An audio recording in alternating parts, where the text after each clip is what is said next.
life pattern, the unexpected, the uncalled for, the unintentional. We've been damaged emotionally, damaged spiritually. It may be your business. It may be your heart that is broken today.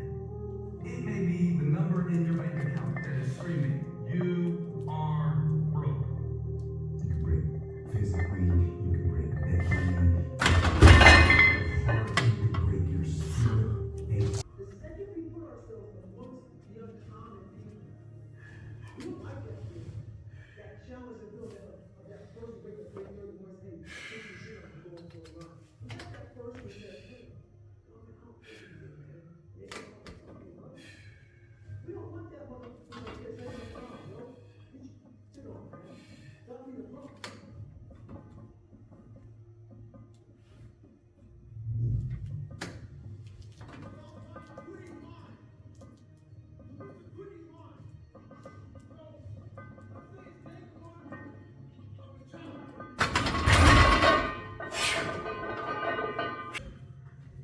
She ready, she put the book down and started living her normal life. Just going back, paying bills, going back to work, complaining about shit.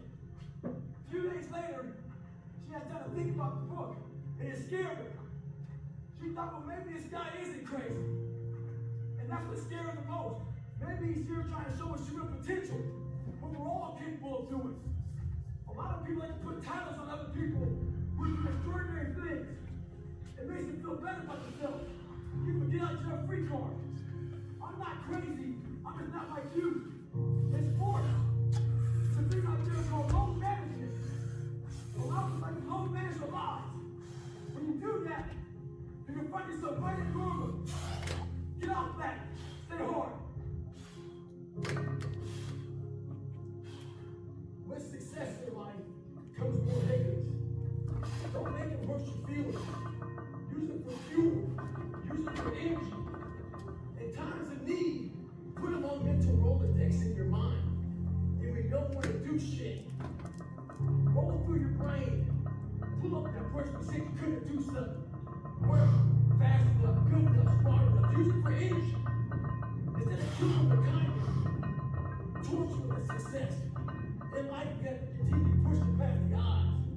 Use everything this board has to keep the fuel. BAM! Let's go! That was a grind. Not gonna lie. That was a bit of a grind. But 172, 172.5. Big PR.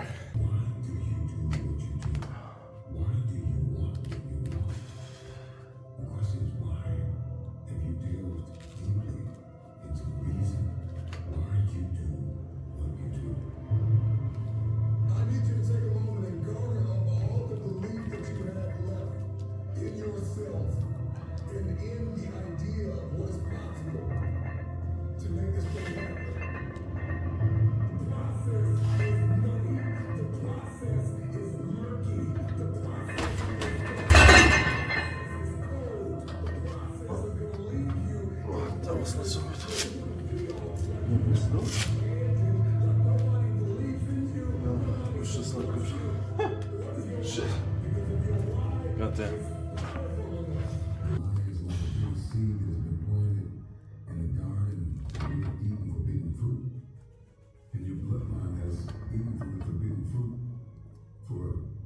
Decades is the truth of the truth, and you must bend to its power or live in line. The man wants to bend, but there is beauty, there is grace, and surrender, and you cannot be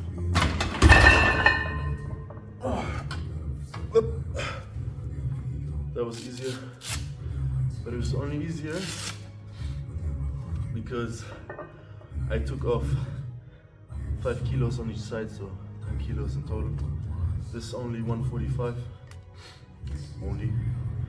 But I guess I'm happy with the top set PR.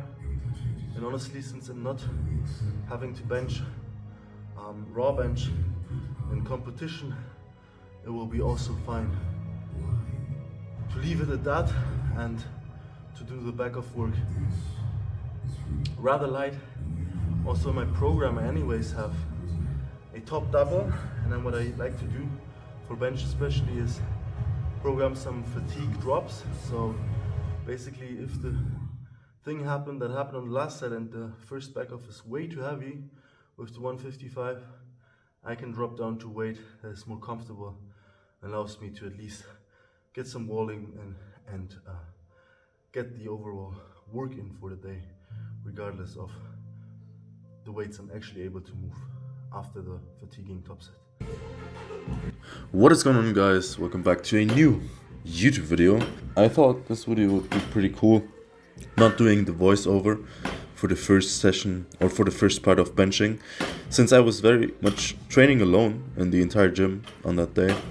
It was a Sunday, if I remember correctly, so no one was really training there. And then I did some accessories. Primarily, I worked my upper back. Since it was an upper body session, I usually have a lot of upper body accessories in that day, specifically a lot of rowing to get the muscle density up in the upper back, in the rhomboids and in the traps. And then I think we also did some pull-ups and some other chest accessories. I just wanted to film that day because usually I'm not posting a lot of the upper body days, since the most interesting lifts, I believe, especially in powerlifting, are squat and deadlift. And I think even to watch, I think squat and deadlift are just way more interesting, since also way more weight can be moved in these exercises. And from a spectator perspective, especially someone that maybe is not so deep into powerlifting, I feel like bench must be like by far the most boring thing you could look at. I mean, if you think about it, I think the strongmen, they have a lot of pressing movements, but usually they are vertical presses, so they have their events where they usually have these loadings on the Viking press. I can vividly remember like one of the, or many of the world's strongest men events having these like bars that are rolling into, or these huge tubs that are rolling into, that are filled with water, that are rolling into some kind of carriage which is attached to a Viking press, and then they press it up and it increases over time, stuff like that. But also, I mean, all the like axle presses and overhead presses, dumbbell overhead presses. I mean, that's the cool thing, I guess, about strongmen, for example, that you have all these implements, all these different disciplines, and you don't necessarily have the same movement patterns every time. And especially in sports where you can combine different movements with a direct competitive edge. What I mean by that is with like people actually competing next to each other is a bit different than always having only one person, say, on a platform. And this is, I think, where powerlifting is lagging a bit behind CrossFit or strongman, because they just have this very much this advantage that people are going next to each other. I know it makes no sense to put two powerlifters next to each other on a platform.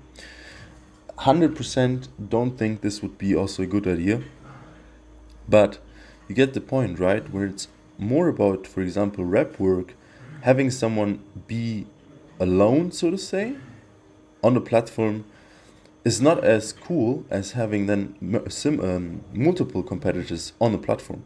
And I think that's what strongman does really well, because I mean, they have their deadlift events where sometimes it's only one person staying there, or the Hercules holds or whatever. But they also have these, like, as I said, the medleys where it's like a head-to-head race, which is pretty cool.